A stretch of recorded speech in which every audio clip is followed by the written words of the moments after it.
एक पाऊल प्रगतीकडे। आता पाहूया दिवसभरातील ठळक घडामोडी।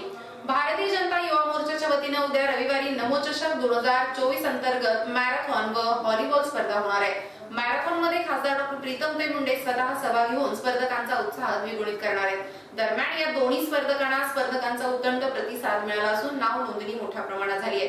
भाजपच्या राष्ट्रीय सचिव पंकजाताई मुंडे, खासदार डॉ. प्रीतमताई मुंडे यांच्या मार्गदर्शनाखाली नमो चषक अंतर्गत विविध स्पर्धा संपन्न होत असून एक वेगळाच अनुभव शहरातील स्पर्धक घेत आहेत। उद्या 14 जानेवारीला सकाळी 6:30 वाजता पोलीस स्टेशन इथून मॅरेथॉन स्पर्धेला सुरुवात होणार आहे। ही स्पर्धा वय वर्ष 15 वर्षापुढील युवक, ज्येष्ठ नागरिक, महिला व मुली अशा 3 गटात असणार आहे। महिला व ज्येष्ठ नागरिकांसाठी स्पर्धेचा मार्ग नेहरू चौक, फाउंडेशन स्कूल, दोस्ती टी हाऊस, पावरलूम रस्ता, पोलीस स्टेशन हा आहे। तर युवकांसाठी पोलीस स्टेशन, राणी लक्ष्मीबाई टावर, रोडे चौक, उड्डाण पूल, एकमिनार चौक, छत्रपती शिवाजी महाराज चौक, आझाद चौक व नंतर पोलीस स्टेशन येथे या स्पर्धेचा समारोप होणार आहे। विजेत्या स्पर्धकांना 2000 ते 11000 रुपयांपर्यंत रोख रकमेच्या स्वरूपात बक्षीस दिले जाणार आहे। मॅरेथॉन नंतर सकाळी 10 वाजता फाउंडेशन स्कूलच्या मैदानावर व्हॉलीबॉल स्पर्धा होणार आहे। विजेत्या स्पर्धकांना प्रथम 21000, द्वितीय 11000 बक्षीस देण्यात येणार आहे। दरम्यान स्पर्धेसाठी स्पर्धकांनी मोठ्या प्रमाणात नोंदणी केली आहे। शहरातील क्रीडा शिक्षक देखील यात सहभागी होणार आहेत। तरी जास्तीत जास्त स्पर्धकांनी यात सहभागी व्हावं आवाहन भाजपच्या वतीने करण्यात आले।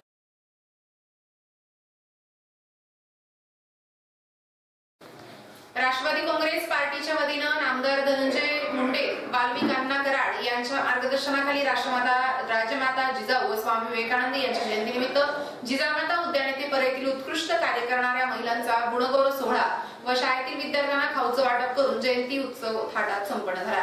12 जानेवारी हा दिवस राष्ट्रमाता राजमाता जिजाऊ व स्वामी विवेकानंद यांचा जयंती उत्सव परळी राष्ट्रवादी काँग्रेस पार्टीच्या वतीने राष्ट्रवादी काँग्रेस पार्टीचे तालुका अध्यक्ष वैजनाथ सोळंके, शहर अध्यक्ष बाजीराव भैया धर्माधिकारी, उपजिल्हाध्यक्ष राव सुरेश भौटा, माजी उपनगराध्यक्ष रवींद्र परदेशी, राष्ट्रवादी काँग्रेस सरचिटणीस आनंद इंगळे, राष्ट्रवादी पार्टीचे माजी नगरसेवक जालिंदर नाईकवाडे, महेंद्र रोडे, बाजार समितीचे संचालक जयपाल लाहोटी, राजेंद्र सोनी, बळीराम नागरगोजे, संजय देवकर, तुळशीराम जाधव, संदीप दिवटे, विजय आटकुरे, स्वप्नील सुरवसे, बळीराम साखरे, महिला गाडीच्या अर्चनाताई रोडे, वर्षाताई देवीफळे, अन्नपूर्णाताई जाधव, रेणुकाताई सोळंके, सुलभा साळवे, छाया जाधव यांच्या उपस्थितीमध्ये विविध ठिकाणी सामाजिक उपक्रम राबवून राजमाता राष्ट्रमाता जिजाऊ व स्वामी विवेकानंदांच्या प्रतिमेचं पूजन करून जयंती उत्सव साजरा करण्यात आला। प्रथम सकाळी 10 वाजता परळी तालुक्यातील पांगरी कॅम्प येथील सोशल पब्लिक स्कूल व परळी शहरातील कृष्णाबाई देशमुख वैद्यालय या शाळेतील विद्यार्थ्यांना खाऊचं वाटप करून या शाळेला राष्ट्रमाता जिजाऊ यांची प्रतिमा भेट देऊन व उपस्थित विद्यार्थ्यांना राष्ट्रमाता जिजाऊ व स्वामी विवेकानंद यांच्या कार्याविषयी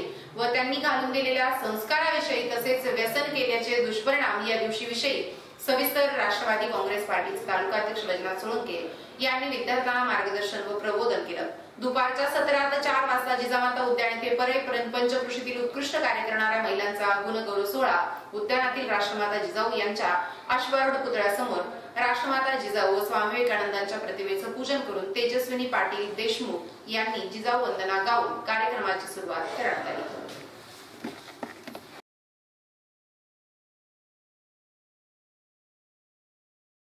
उद्धव बाळासाहेब ठाकरे यांच्या शिवसेनेत असताना निष्ठावंत शिवसैनिकांची व पदाधिकाऱ्यांची सत्तेत असताना हेळसांड झाली, त्याकडे दुर्लक्ष केलं। परंतु मी स्वतः बाळासाहेब स्वर्गीय आनंद दिघे यांच्या शिवसैनिकांना वाऱ्यावर सोडणार आहे। बीड जिल्ह्यातील सर्व शिवसैनिकांची जबाबदारी शिवसेनेचा मुख्य नेता म्हणून मी घेतली आहे, असं आश्वासन मुख्यमंत्री एकनाथ शिंदे यांनी दिले। परळी, अंबाजोगाई, केज, माजलगाव तालुक्यातून शिवसेनेत इनकमिंग सुरूच आहे। मुख्यमंत्री एकनाथ शिंदे, खासदार श्रीकांत शिंदे यांच्या प्रमुख उपस्थितीत मुंबई येथील वर्षा निवासस्थानी शुक्रवारी ठाकरे गटाच्या तालुका प्रमुख, शहर प्रमुखांसह इतर 83 प्रमुख पदाधिकाऱ्यांसह हजारो शिवसैनिकांनी जाहीर प्रवेश केला।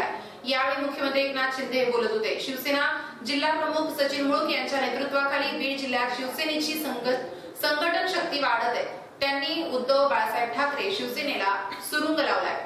शिवसैनिक पदाधिकाऱ्यांना बळ देण्याचं काम आपण करणार आहोत, श्री शिंदे म्हणाले। यावेळी परळीचे ठाकरे गटाचे माजी तालुका प्रमुख व्यंकटेश शिंदे, अंबाजोगाईचे माजी शहर प्रमुख गजानन मुडेगावकर, वडवणीचे माऊली गोंडे, बबन सारोळा, सरपंच अजित गोरे यांनी जाहीर प्रवेश केला। तसेच काही दिवसांपूर्वीच उद्धव बाळासाहेब ठाकरे गटामध्ये जिल्हा संघटक म्हणून नियुक्त झालेले माजलगावचे विजय आलझेंडे यांनी आपल्या पदाचा राजीनामा देत आपल्या समर्थकांसह शिवसेनेत जाहीर प्रवेश करून ठाकरे गटाला तोंडघशी पाडलं. माजलगावचे उपतालुका महादेव सुरवसे यांनी शिवसेनेत प्रवेश केला. या प्रवेश सोहळ्यासाठी लोकसभा संपर्क प्रमुख विजय पाटील, संपर्क प्रमुख बापू मोरे, अनिल जगताप, पुंडलिक खांडे, योगेश नवले, नितीन मुंदडा यांच्यासह सर्व उपजिल्हा प्रमुख, तालुका प्रमुख, शहर प्रमुख व महिला आघाडी, युवासेना पदाधिकारी उपस्थित होते.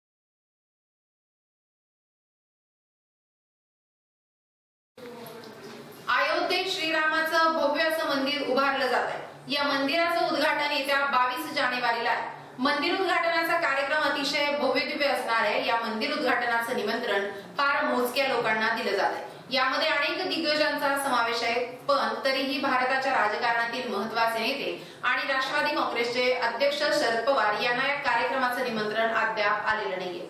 त्यामुळे राजकीय वर्तुळात विविध चर्चा सुरू आहेत. महाराष्ट्राचे माजी मुख्यमंत्री उद्धव ठाकरे आणि राष्ट्रवादी अध्यक्ष शरद पवार यांना राम मंदिर उद्घाटनाचं निमंत्रण मिळालं की नाही याबाबत नागरिकांमध्ये चर्चा सुरू आहे. उद्धव ठाकरे राम मंदिराच्या उद्घाटनाच्या दिवशी नाशिकमध्ये काळाराम मंदिरात जाऊन श्रीरामाचं दर्शन घेणार आहेत, तर शरद पवार यांना देखील अयोध्येतील राम मंदिर उद्घाटनाच्या कार्यक्रमाचं निमंत्रण मिळालेलं नाही. शरद पवार यांनी स्वतः या वृत्ताला दुजोरा दिलाय. शरद पवार आज जुन्नरच्या दौऱ्यावर आहेत. या दौऱ्यादरम्यान त्यांनी प्रसार माध्यमांना प्रतिक्रिया दिली. यावेळी त्यांनी अयोध्येतील राम मंदिराच्या उद्घाटनाच्या कार्यक्रमाचं निमंत्रण मिळालं का असा प्रश्न विचारण्यात आला. त्यावर त्यांनी सविस्तर स्पष्टीकरण दिलं. अयोध्येतील श्रीरामाच्या मूर्तीची प्राणप्रतिष्ठा होणार आहे. मला त्यांचं आमंत्रण आलेलं नाही. मी म्हटलं काही हरकत नाही, पण मी जाणार, मात्र 22 जानेवारीला नाही जाणार, नंतर नक्की जाईल. श्रीराम हे सर्वांचे आहेत असं शरद पवार म्हणाले.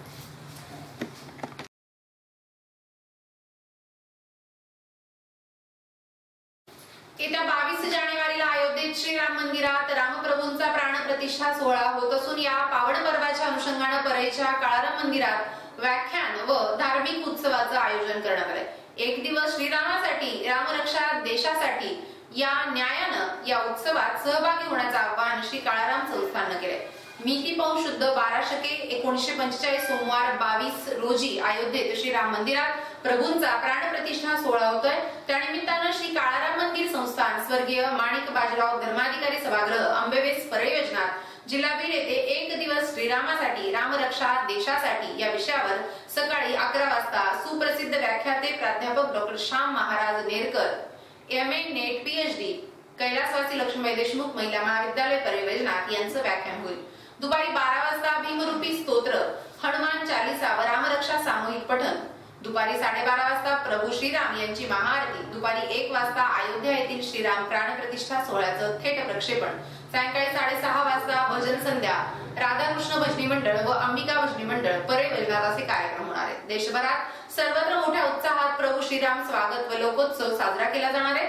या ऐतिहासिक व राष्ट्रीय अस्मितेच्या पावन पर्वावर आयोजित या उत्सवात भाविक भक्त, धर्मप्रेमी नागरिकांनी मोठ्या संख्येने सहभागी व्हावं असं आवाहन श्री संस्थान काळाराम मंदिर, आंबेवेस, परळी वैजनाथ यांच्या वतीनं करण्यात आले.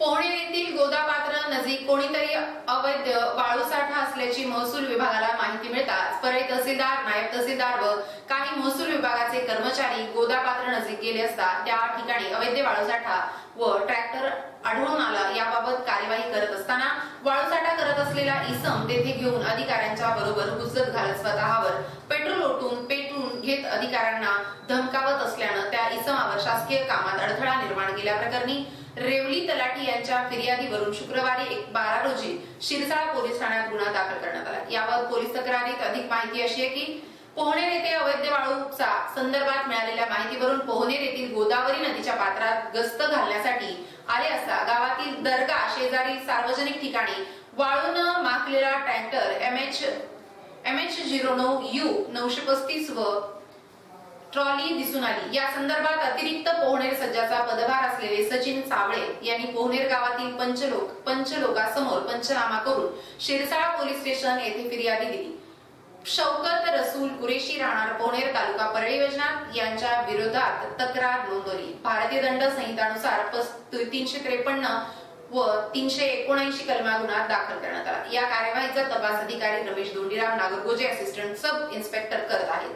या धडाकेबाज कारागिरीत परळी वैजनाथ तहसीलदार व्यंकटेश मुंडे तसेच नायब तहसीलदार BL रुपनर, मंडळ अधिकारी व्यंकट सुरेवाड, तलाठी एरंडे, कांबळे, जिल्मेवाड, चालक अझर अब्दुल शेख हे होते। पोहणेर येथे होत असलेली अवैध वाळू चोरीची वाळूसाठा जप्त करून तहसीलदार व्यंकटेश मुंडे यांनी धाडसी कारवाई करून पोहणेर अवैध वाळू चोरीला चाप लावण्यात आला प्रयत्न केलाय।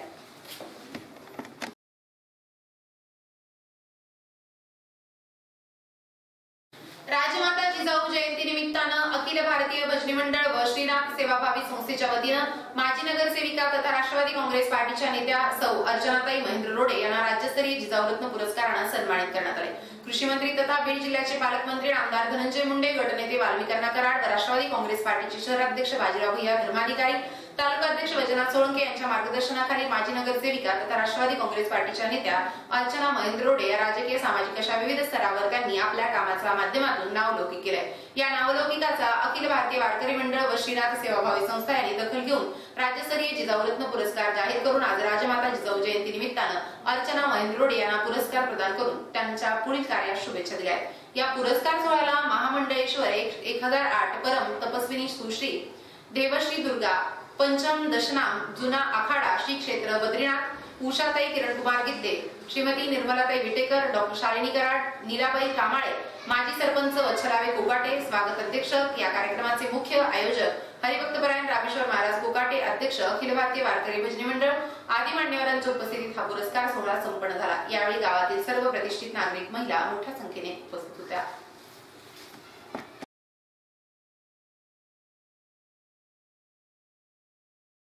परळी तालुक्यातील मौजे टोकवाडी ग्रामपंचायतचा अजब कारभार समोर आलाय। मागच्या 6 महिन्यापासून टोकवाडी ग्रामपंचायत कर्मचाऱ्यांच्या पगारी झाल्या नाही। ही बाब खेदजनक असून कर्मचाऱ्यांच्या पगारी तात्काळ कराव्यात अशी मागणी राष्ट्रवादी काँग्रेस पार्टी तालुका उपाध्यक्ष बबनराव कोंडिवाकाळे यांनी केली आहे।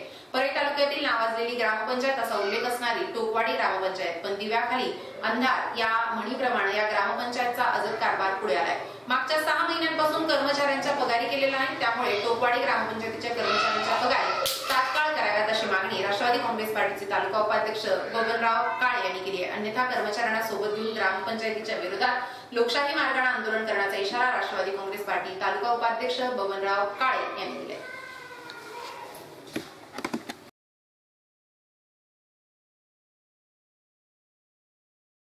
आता येथेच थांबू, उद्या भेटूया याच वेळी याच ठिकाणी। मराठवाड्यासाठी PCN न्यूज एक पाऊल प्रगतीकडे। धन्यवाद।